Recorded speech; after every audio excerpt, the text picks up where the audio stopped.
10 years ago, a machine from the future was sent to kill Sarah Connor. It failed. I'll be back.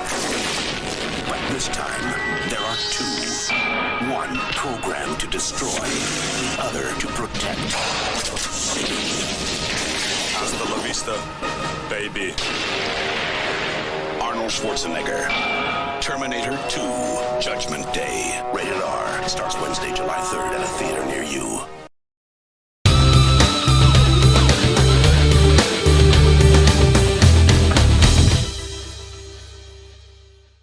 Hello everyone, Terminator 2 Judgment Day turns 30 years old. Wow, time flies. This film is as old as I am now.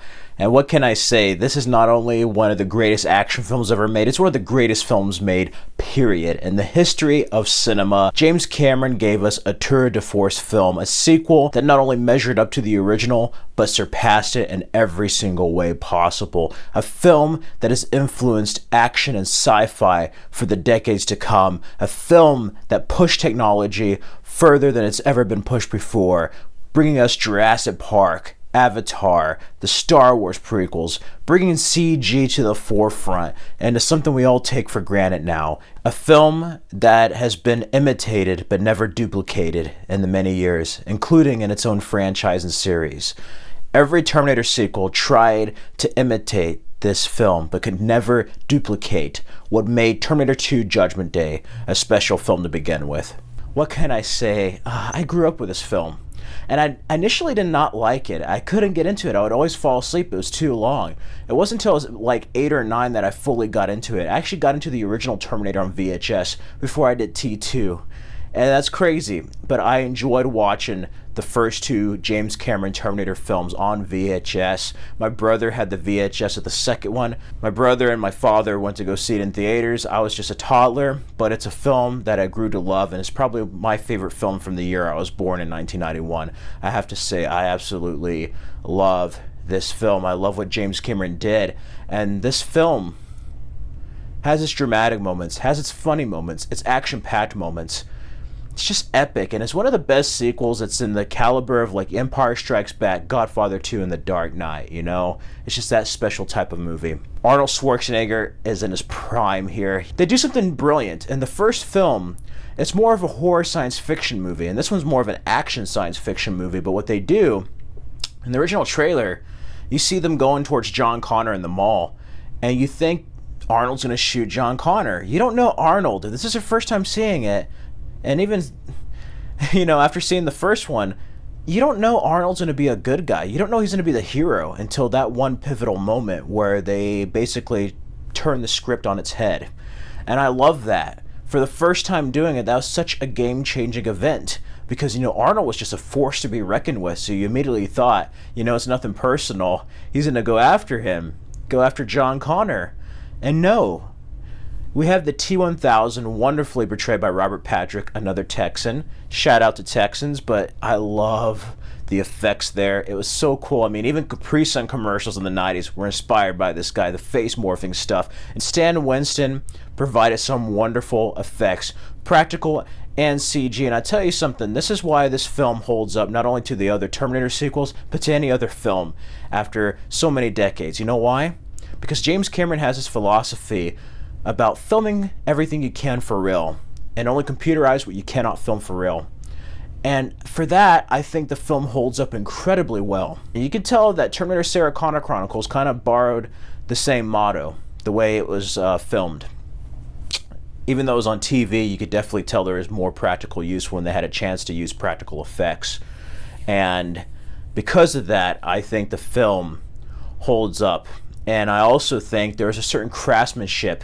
It's not like we have CG, we can do anything. No, movies are kind of lazy now.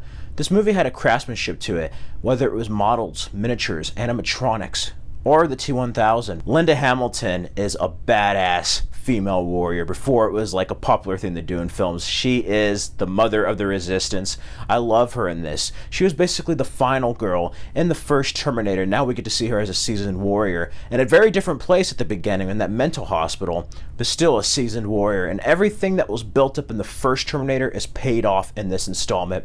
We cannot forget Edward Furlong as John Connor. He was just a kid here, and even as a child, he has such a commanding presence as the leader of the resistance. You can believe that he is going to be John Connor of the future that we see. And I love the relationship between him and Arnold. The funny moments, the more dramatic moments, like, I now know why you cry. And let's not forget, hasta la vista, baby. When they introduce Arnold protecting John Connor, that tanker chase, the music by Brad Fiedel is just awesome. And who could forget You Could Be Mine by Guns N' Roses.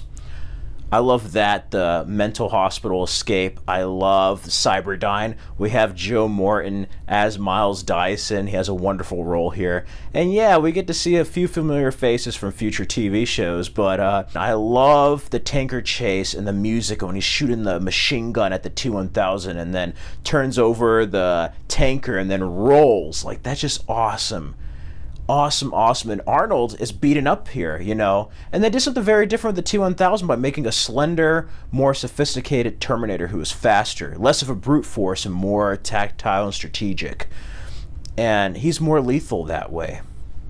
And the first two films, you know, there was no PG-13 pushing around. When a Terminator got near you, you were dead. But I love everything about this film. You can see more of my thoughts on the other reviews. But I also remember growing up at Peter Piper Pizza seeing the Terminator 2 arcade game. I used to play that, and I also played a version of it on the Sega Genesis as well as a Terminator 2 game. I absolutely love those games. Those were my first introduction to like Terminator and video games. But at the arcade that actually had the guns, the little plasma rifles, was just perfect. For a while, this was Terminator. Many hardcore Terminator fans, we ended on 2. Like, that's pretty much the logical ending. It's where James Cameron ended it. But we've had sequels. And I was excited to see T3. And it kind of let me down. I didn't know James Cameron wasn't going to do it. And it had its moments. And I like all the Terminators. There's some that are better than others, but I'd rather have some Terminator than no Terminator. And again, Terminator 2 has always been imitated, but never duplicated.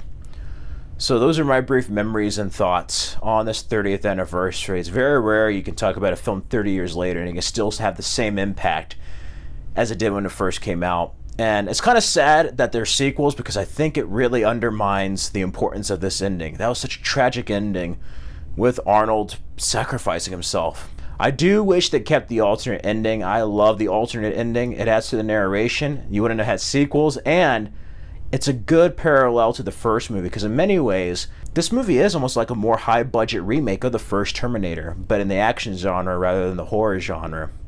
That being said, it's very rare to have the same actor portray a villain and a hero, and Arnold does that brilliantly. He was born to play the Terminator, and James Cameron has done amazing work in film. True Lies is underrated, so is The Abyss. He did Aliens. Avatar and Titanic are considered to be among his best, but for me, T2 will always be my favorite James Cameron film, and this film just has everything. And once again proves that there is no fate, but what we make for ourselves. Anyway, those are my memories and thoughts on T2. Feel free down in the comments below on this 30th anniversary. Share your memories of first seeing Terminator 2 Judgment Day, and share your thoughts on the film. And remember, it's the Arnold Schwarzenegger one, not the Sylvester Stallone film from Last Action Hero. Anyway, check out these other Terminator videos and subscribe for more content. Stay safe and healthy, everyone. Till next time, I'll be back.